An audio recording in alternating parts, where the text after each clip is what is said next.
रद्द किए गए मुस्लिम आरक्षण को बहाल करने के साथ ही अन्य मांगों को लेकर राष्ट्रीय मुस्लिम हक संघर्ष समिति महाराष्ट्र राज्य की ओर से जिलाधिकारी के द्वारा मुख्यमंत्री को निवेदन सौंपा गया। तो आइए जानते हैं इस निवेदन द्वारा और क्या मांग की गई इस खबर में। राष्ट्रीय मुस्लिम हक संघर्ष समिति महाराष्ट्र राज्य की ओर से जिलाधिकारी के द्वारा मुख्यमंत्री देवेंद्र फडणवीस को एक निवेदन सौंपा गया। निवेदन देते समय संस्थापक अध्यक्ष हाजी सैयद अनवर अली, महासचिव फिरोज खान पठान के साथ अन्य पदाधिकारी तथा समाज बांधव मौजूद थे। तो आइए सुनते इस निवेदन के संदर्भ में महासचिव फिरोज खान पठान ने क्या कहा।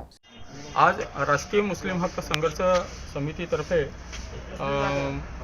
राज्याचे मुख्यमंत्री माननीय देवेंद्रजी फडणवीस साहेब यांना एक बार्टी आणि सारथीच्या स्तरावर अल्पसंख्याक समाजाला जी मार्टीची जी 2024 मध्ये ऑगस्ट 2024 मध्ये मार्टीची घोषणा करण्यात आली होती, त्या मार्टीची केवळ ती घोषणा पोकळ घोषणा म्हणून ती ठरलेली आहे। कारण 1 वर्षानंतरही अजूनही त्या मार्टीला सक्रिय करण्यात आलेला नाही आहे। ज्याप्रमाणे बार्टी आणि सारथी आणि महायुती या विविध संस्था SC ST आणि OBC साठी तिथल्या शिक्षित विद्यार्थ्यांना प्रशासकीय सेवेमध्ये स्पर्धे परीक्षेमध्ये जेव्हा उतरण्याकरिता त्या परीक्षेच्या पूर्वतयारीकरिता या प्रशिक्षण संस्था काम करीत आहे आणि शासन सुद्धा त्यांना मोठ्या प्रमाणात निधी देत आहे। परंतु ऑगस्ट 2024 मध्ये मार्टीची घोषणा झाल्यानंतरही अजूनही अल्पसंख्याक